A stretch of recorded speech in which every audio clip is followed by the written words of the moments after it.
So guys, जैसा कि हमने पिछले एपिसोड में देखा कि शियाओ माओ क्यू और जियो बाई के साथ जंगल में गया, जहां उसके ऊपर व्हाइट टाइगर ने हमला कर दिया था, जिसे शियाओ ने मार दिया। लेकिन टाइगर ने अपनी सुप्रीम बोन को खत्म कर दिया। तभी शियाओ को वहां हुआ लिंगर मिली, जो शियाओ से नाराज होकर उस पर हमला कर रही थी। तभी उनके ऊपर एक ड्रैगन ने हमला किया। शियाओ ने ड्रैगन को मार दिया। उसके बाद लिंगर ने शियाओ को एक बर्ड का अंडा पिलाया था, जिससे कि बर्ड काफी नाराज हुई और उन्हें मारने के लिए उनके ऊपर हमला करने लगी। जिससे बचने के लिए शियाओ अपने साथियों के साथ तायिन नदी में कूद गया था। अब हम देखते हैं कि शियाओ तायिन नदी के अंदर हुआ लिंगर के साथ होता है। वो बर्ड भी नदी के ऊपर शियाओ को मारने के लिए उड़ रही थी, मगर वो जैसे ही पानी के अंदर जाने की कोशिश करती है, उसके पंजे पानी में जमने लगते हैं। इस वजह से बर्ड पानी में नहीं जा सकी। शियाओ जियो बाई और वह लिंगर को उठाकर पानी से बाहर ले आता है, मगर सभी अचानक एक बहते हुए झरने से नीचे गिर जाते हैं। शियाओ लिंगर को उठाकर पानी से बाहर निकालता है। तभी एक लड़की दूसरी तरफ से ये सब देखकर अपनी सहेलियों से कहती है कि बच्चा नदी के ऊपर से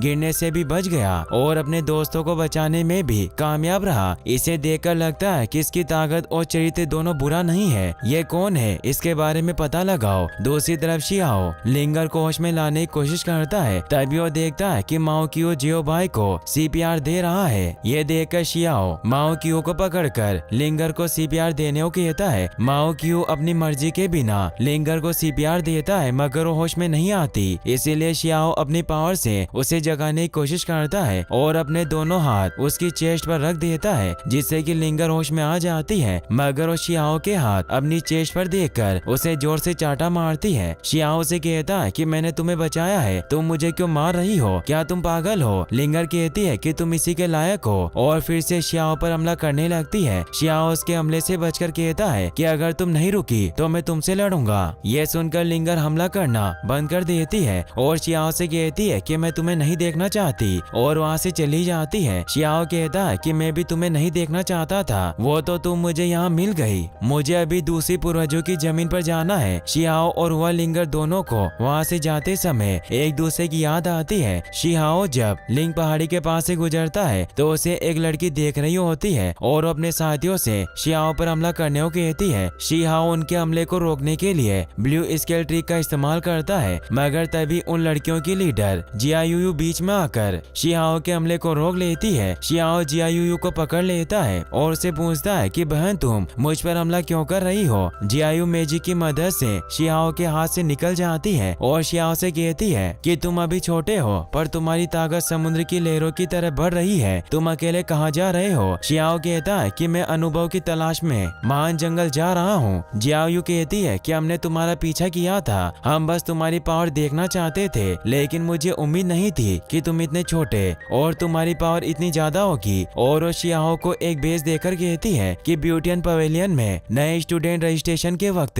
यह तुम्हारे काम आएगा, अगर तुम इसे दिखाओगे तो तुम बिना परीक्षा के प्रवेश कर सकते हो। ब्यूटियन पवेलियन इस विशाल भूमि से जादूगरों को भर्ती करने में माहिर है। शियाओ उसे धन्यवाद देता है। जियायू कहती है कि ठीक है, फिर हम ब्यूटियन पवेलियन में मिलते हैं। शियाओ थोड़ी देर बाद दूसरी पूर्वजों की भूमि पहुंच जाता है और जियो बाई को दूर खड़े रहकर इंतजार करने को कहता है और सोचता है कि माँ और पिताजी कहाँ होंगे, क्या वो मुझे पहचान लेंगे। और छुपकर वहाँ खड़े लोगों की बातें सुनता है। वहाँ कुछ बच्चे शी किंग फेंग नाम के एक लड़के को परेशान कर रहे थे। ये सब देखकर शियाओ छिपकर उन पर हमला करता है, जिससे कि वो लड़के डरकर वहाँ से भाग जाते हैं। मगर घर के ऊपर बैठा एक बार शियाओ को देख लेता है और यू कबीले के डीमन सैनिक को इस बारे में खबर देता है। डीमन सैनिक यू युआन और यू मेंग से कहता है कि असली शियाओ आ गया है। यू युआन अपने भाई यू मेंग से कहती है कि ऐसा लगता है कि कबीले के बुजुर्ग ने शियाओ को जिंदा रखा था। वहीं किंग फेंग अपने दादा के पास जाता है, जो कि काफी बीमार थे। उसके दादा उसे कहते हैं कि मैंने तुम्हें युवा मास्टर बनाया था, क्या इसीलिए तुम मुझे दोष दे रहे हो। किंग फेंग कहता है कि मैं आपको दोष नहीं दे रहा हूँ, आप शी परिवार के नौकर हैं और मैं तो आपका पोता हूँ, साथ ही मैं शी परिवार का एक वफादार सेवक भी हूँ। ये सभी बातें शियाओ बाहर खड़ा रहकर सुनता है और उनके पास जाता है। किंग फेंग शियाओ से उसका नाम पूछता है। शियाओ ने अपना नाम बताता है और कहता है कि मैं युवा गुरु जो पूर्वजों की भूमि में रहते थे वो शियाओ हूँ। दादा कहते हैं कि तुम पूरे मास्टर जिलिंग की तरह हो, तुम्हारा घाव अब कैसा है। शियाओ कहता है कि दादा मैंने काफी देर तक सहन किया है, अब आप आपको मेरी हालत के बारे में चिंता करने की कोई जरूरत नहीं है। मेरे एक मुक्के का वजन लाख कोटियों का है। शियाओ किंगफेंग के पैर पर लगी चोट को देखकर कहता है कि क्या उन दुष्ट सेवकों ने तुम्हारे साथ ये सब किया है? दादा कहते हैं कि वो सेवक गद्दार से ज्यादा कुछ नहीं है और असली अपराधी तो यू वंश और ये शी नियांग परिवार है। वो सिर्फ हमें ही नहीं बल्कि दासियों को भी सताते हैं। शियाओ अपने दादा के सामने सर झुकाकर कहता है क्या आपको और किंगफेंग को मेरी वजह से कष्ट हो रहा है और पूछता है कि मेरे माँ और पिताजी कहाँ हैं? मैंने उन्हें यहाँ नहीं देखा। दादा बताते हैं कि जब वो अपने पूर्वजों की भूमि से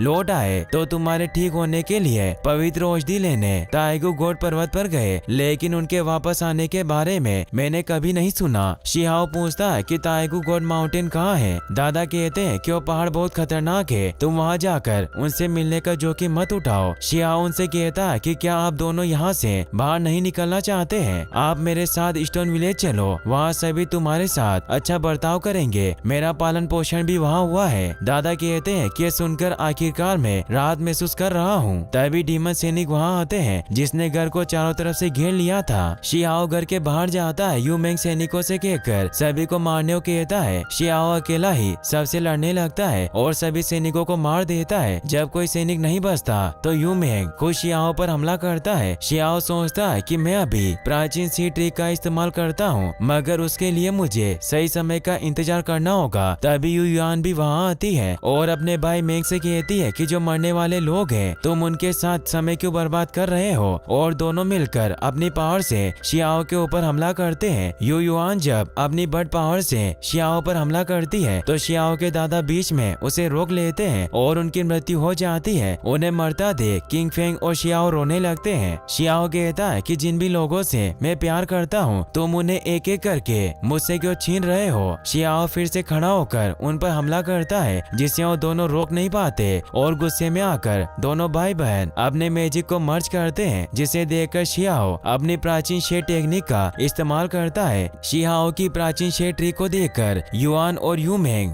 डरने लगते हैं। शियाओ के प्राचीन शेर के हमले से दोनों मर जाते हैं। शियाओ किंगफेंग से कहता है कि अब से तुम मेरे भाई हो, मैं तुम्हें स्टोन विलेज ले जाऊंगा, वही हमारा असली परिवार है। वही स्टोन विलेज में जब शियाओ पहुंचता है तो चारों तरफ तबाही देखकर शिलिंगू से पूछता है कि यहाँ क्या हुआ है। शिलिंगू कहते हैं कि स्टोन विलेज अब सेफ नहीं है। बड़े जंगल में डाकुओं का एक दल अचानक दिखाई दिया। उनके लीडर के पास हेवनली केव रियल्स में की पावर है जो लोगों से मिलते ही उन्हें लूटकर जला देता है। कुछ समय पहले वो स्टोन विलेज में आए थे जब शिकारी दल बाहर था और उन्होंने यूनफेंग को पकड़ लिया और कहा कि हमें उन्हें 3 दिनों के अंदर खजाने की हड्डी और दुर्लभ धातुओं को सौंपना होगा, नहीं तो यूनफेंग को मार देंगे। शियाओ गोडेस लियू से पूछता है कि आपने ऐसा क्यों होने दिया? शिलिंगू कहता है कि क्योंकि हमने स्टोन विलेज को छोड़ दिया है, इसीलिए गोडेस लियू अभी भी सो रही है। ब्लू इसके लीगल भी जियोन को शिकार कराने के लिए ले गई, इसीलिए अब स्टोन विलेज सेफ नहीं है। हमने बचे गांव वालों को हेशन गुफा तक पहुंचाया है। हमारा शिकारी दल फिर से ताकत इकट्ठा करने के लिए यूनफेंग को बचाएगा और स्टोन विलेज की सुरक्षा करेगा। शियाओ कहता है कि अंकल हमारे दुश्मन के पास हेवनली के और रियस्म की पावर है, इसीलिए उनसे लड़ना काफी खतरनाक है और मैं पहले ही ब्लड ट्रांसफॉर्मेशन के दायरे में पहुंच चुका हूँ। हेवनली के और रियस्म के लिए बस एक और कदम की जरूरत है, मुझे यूनफेंग को बचाने दो। शिलिंगू कहते हैं कि तुम्हारे पास कोई भी पावर हो पर अभी तुम बच्चे हो। यूनफेंग और गाँव वालों को बचाने की जिम्मेदारी हमारे शिकारी दल की है। शियाओ शिलिंगू से कहता है कि तुम वहाँ जाओगे तो मर सकते हो। शिलिंगू हंसकर शियाओ से कहता है कि इंसान जरूर मरता है लेकिन वो बिना पछतावे के मरे तो अच्छा है, और वो शियाओ को हेशन केव में जाने को कहता है क्योंकि बाकी के गांव वाले वहीं होते हैं। शियाओ सोचता है कि जितनी जल्दी हो मुझे हेवनली के और रियस्म को तोड़ना होगा। अगले दिन शियाओ ध्यान लगाकर हेवनली रियस्म को तोड़ने की कोशिश करता है। वहीं डाकू स्टोन विलेज के लोगों को मार रहे थे तो यूनफेंग डाकुओं के लीडर से कहते हैं कि क्या तुम्हें डर नहीं लगता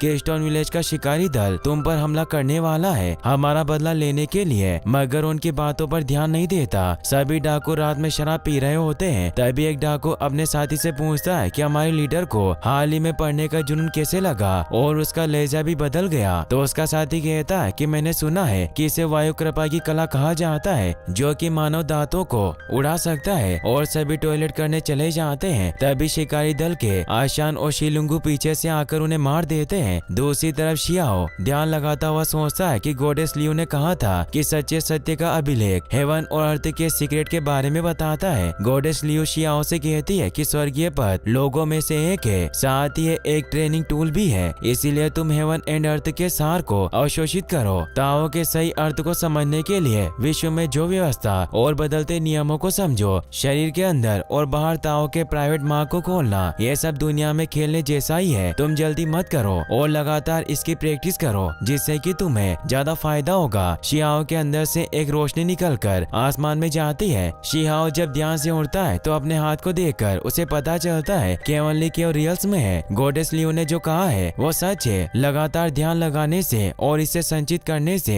एक साथ 3 हेवनली रास्ते खोलता है। वही डाकुओं का लीडर कहता है कि कहावत के अनुसार दूर के मित्र होते हैं, वो कुछ नहीं करते। तो आशान कहता है कि मुझे समझ नहीं आ रहा है कि तुम किस बारे में बात कर रहे हो। तुम हमारे स्टोन विलेजर और यूनफेंग को छोड़ दो, और उसके ऊपर हमला करता है। डाकुओं का लीडर अपने एक वार से पूरे शिकारी दल को दूर फेंक देता है और बाकी के डाकू मिलकर यूनफेंग को मारने लगते हैं। डाकुओं का लीडर यूनफेंग के सर पर अपना पाँव रखता है और सभी हंसने लगते हैं। तभी वहाँ शियाओ आता है, जिसे देखकर डाकुओं का लीडर कहता है कि स्टोन विलेज के बच्चे हीरो बनने की हिम्मत भी रखते हैं। शियाओ कहता है कि मुझे हीरो बनने का कोई शौक नहीं है, मैं बस लोगों की रक्षा करना चाहता हूँ। यह सुनकर सभी डाकू शियाओ को मारने के लिए उसकी तरफ भागते हैं। शियाओ अपनी पावर से एक ही वार में सभी को मार देता है। डाकुओं का लीडर कहता है कि कोई बात नहीं, मैं तुम्हें हेवनली केव रियल्स में की पावर दिखाता हूँ। शियाओ हंसता है और कहता है कि संयोग से मैं भी तुम्हें यही दिखाने जा रहा हूँ। शियाओ उड़कर डाकुओं के लीडर पर हमला करता है, जिसे वो अपने हाथों से रोकता है, मगर उसका हाथ टूट जाता है और दूर जाकर गिरता है। शियाओ यूनफेंग के पास जाकर उनसे पूछता है कि दादा आप ठीक तो हैं? यूनफेंग कहते हैं कि मैं ठीक हूँ, और अच्छी बात तो यह है कि तुम यहाँ हो। जल्दी से तुम डाकुओं के लीडर को सैक्रिफिशियल स्पिरिट को बुलाने से रोको।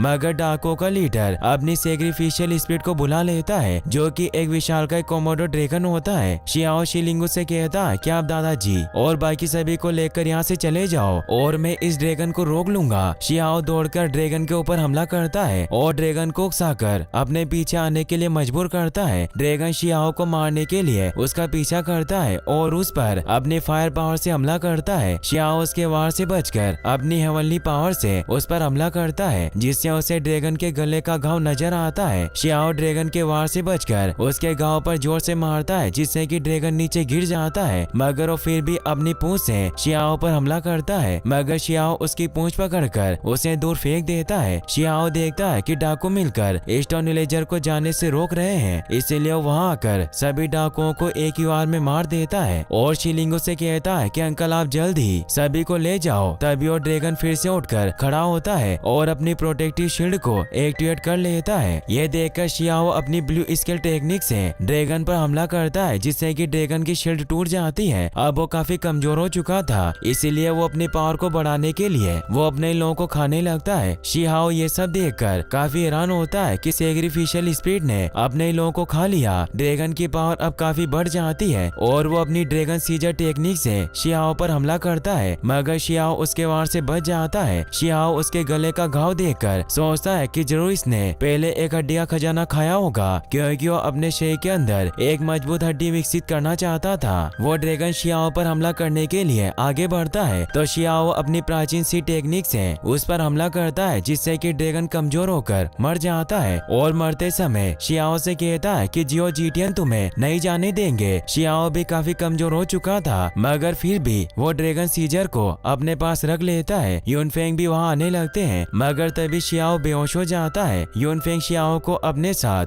स्टोन विलेज ले जाते हैं और कहते हैं कि शियाओ का धन्यवाद, इस बार इसने बुरी आत्माओं और डाकुओं से गांव की रक्षा की। और वो सभी से कहते हैं कि आज से शियाओ स्टोन विलेज का रक्षक है। जोंग बाओ किंगफेंग से कहता है कि आज से हम एक परिवार हैं, अब से स्टोन विलेज तुम्हारा भी घर है। तभी शी न्यू कहती है कि मैं भी तुम्हें किंगफेंग भाई कहूंगी। शियाओ बेहोशी की हालत में यूनफेंग से कहता है कि दादा मैं जानवरों का दूध पीना चाहता हूँ। इसी के साथ ये एपिसोड यहीं पर खत्म।